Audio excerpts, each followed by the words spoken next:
Armenia के संसदीय शिष्टमंडल का भारत आगमन सोमवार 16 दिसंबर 2024 को हुआ था।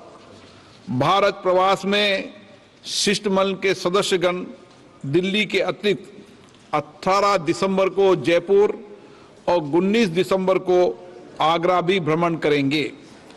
उनका शुक्रवार दिनांक 20 दिसंबर 2024 को भारत से प्रस्थान होगा। हम अपने देश में उनके सुखद और सफल प्रवास की कामना करते हैं। उनके माध्यम से हम आर्मेनिया की संसद, वहाँ की सरकार, वहाँ की मित्र जनता की को भी बधाई और शुभकामनाएं प्रेषित करते हैं। प्रश्नकाल क्वेश्चन नंबर 301 जी, क्वेश्चन नंबर 301। माननीय अध्यक्ष महोदय, एक विवरण सभा पटल पर रख दिया गया। माननीय सदस्य। अध्यक्ष महोदय, मैंने तो सीधा सीधा सवाल सरकार से पूछा था, लेकिन सरकार ने ये नहीं बताया। उन्होंने कहा कि हम न्यूनतम मजदूरी के साथ तुलना नहीं कर सकते क्योंकि किसान की मासिक आय क्या है इसकी जानकारी सरकार के पास नहीं है। माननीय अध्यक्ष महोदय, मैं जानना चाहता हूं, सरकार ने वादा किया था कि किसान की आमदनी दोगुनी करेंगे, तो किसान की आमदनी दोगुनी हुई कि नहीं हुई, सरकार ये जवाब दे दे। और अगर नहीं हुई तो कब तक इसको पूरा करने का काम करेंगे? किसान की आय दूनी कब होगी? या दूसरा मानी बाद में पूछ लेंगे, सप्लीमेंट्री में ना। माननीय अध्यक्ष महोदय, किसानों की आय के बारे में एनएसएस की एक रिपोर्ट, वही हम लोग प्रमाणिक मानते हैं। उसके अनुसार माननीय अध्यक्ष महोदय 2002-03 में ये आय थी 2115 रुपया महीना। ये बढ़कर 2018-19 में हो गई 10,218 रुपया महीना। और इसके बाद का सर्वे अभी नहीं हुआ, लेकिन मैं माननीय अध्यक्ष महोदय आपके माध्यम से सदन को यह बताना चाहता हूं कि प्रधानमंत्री श्रीमान नरेंद्र मोदी जी के नेतृत्व में किसानों की आय बढ़ाने के लिए निरंतर प्रयत्न किए जा रहे हैं। और उन प्रयत्नों को अगर आप देखें तो हमने 6 सूत्रीय रणनीति बनाई है। पहला, उत्पादन बढ़ाना। दूसरा, उत्पादन की लागत कम करना। तीसरा, उत्पादन के ठीक दाम देना। चौथा, अगर प्राकृतिक आपदा आए तो नुकसान की भरपाई करना। पांचवा, कृषि का विविधीकरण। और छठवां, जैविक और प्राकृतिक खेती को प्रोत्साहन। और इन उपायों के परिणाम स्वरूप माननीय अध्यक्ष महोदय 2019 में माननीय प्रधानमंत्री जी ने एक क्रांतिकारी फैसला किया कि फसलों के दाम, जो उत्पादन की लागत है उस पर कम से कम एमएसपी के दाम 50% लाभ देकर घोषित किए जाएंगे। और तब से घोषित हो रहे हैं ये लगातार। उत्पादन बढ़ाने के लिए माननीय अध्यक्ष महोदय अलग अलग 109 बीजों की नई वैरायटी घोषित की गई। तो हम उन्नत बीज दे रहे हैं, मैकेनाइजेशन कर रहे हैं। आज ही प्रधानमंत्री जी नदी जोड़ों के एक बड़े प्रोजेक्ट पर मध्य प्रदेश और राजस्थान के बीच एक समझौता ज्ञापन हस्ताक्षरित हो रहा है। नदी जोड़ो कार्यक्रम चल रहा है सिंचाई की बेहतर व्यवस्था के लिए। सूक्ष्म सिंचाई योजना है। उत्पादन की लागत घटाने के लिए प्रधानमंत्री किसान सम्मान निधि का क्रांतिकारी फैसला किया है, तो इसी सरकार ने माननीय अध्यक्ष महोदय किया है। और उसके साथ साथ फर्टिलाइजर की सब्सिडी किसानों को बिफोर लास्ट ईयर दी गई 2,14,000 करोड़, पिछले साल 1,94,000 करोड़, और इस साल भी कोई कमी नहीं आने देंगे। हम किसानों को कम ब्याज पर कर्जा देने का काम कर रहे हैं, किसानों को कम ब्याज पर कर्जा देने का काम कर रहे हैं। किसान क्रेडिट कार्ड है, मैकेनाइजेशन है, कृषि का, कृषि उपकरणों को सब्सिडी पर देने का हम काम कर रहे हैं। और एमएसपी पर रिकॉर्ड खरीद अगर की है तो इस सरकार ने माननीय अध्यक्ष महोदय की है। मैं आज तुलना में नहीं जाना चाहता, अगर मेरे मित्र चाहे तो मैं तुलना करके भी बता सकता हूं। अकेले तिलहन की फसल, दलहन की फसल जब उधर की सरकार थी तो केवल 6 लाख मीट्रिक टन खरीदी थी हमने। 1,70,00,000 मीट्रिक टन किसान को सही दाम देने के लिए खरीदी है। एक नहीं अनेकों उपाय, अगर आप अनुमति दें तो मैं तो पूरी बहस कर सकता हूं। ये सरकार कर रही है और उससे निश्चित तौर पर किसानों की आय बढ़ रही है, ये मैं दावे के साथ कहता हूं। Honourable member supplementary. माननीय अध्यक्ष जी, इसमें कोई दो राय नहीं कि माननीय कृषि मंत्री जी जैसा लच्छेदार भाषण कोई नहीं दे सकता है। आप प्रश्न पूछिए। लेकिन जमीन पर हालात भाषण से अलग हैं। मैं जानना चाहता हूं एमएसपी कब मिलेगी, किसानों का कर्जा कब माफ होगा, डीएपी कब मिलेगी, किसान के हालात कब सुधरेंगे। और मैंने जो गांव में पूछा था 23-24 के दौरान देश में किसानों की प्रति व्यक्ति आय का राज्यवार वर्षवार ब्यौरा। माननीय अध्यक्ष महोदय, मेरे भाषण में लच्छा तो कहीं था ही नहीं। मैंने तो सीधे सीधे तथ्य रखने की बात कही है। आपसे मैं कहना चाहता हूं, एमएसपी पर आज भी खरीद हो रही है। सोयाबीन हम अभी भी खरीद रहे हैं और तेलंगाना में तो कांग्रेस की सरकार है।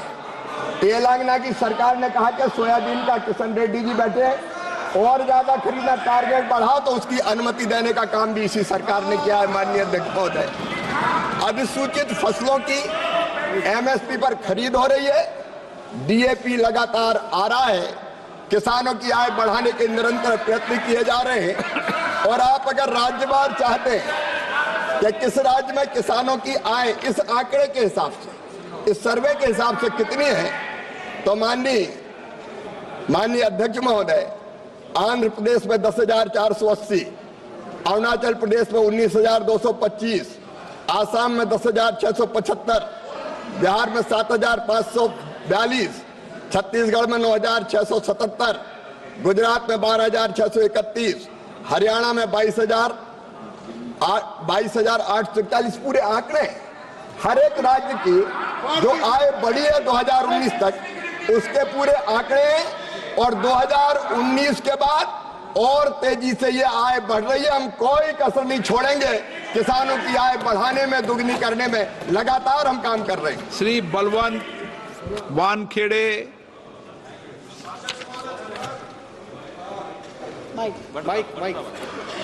अध्यक्ष महोदय धन्यवाद।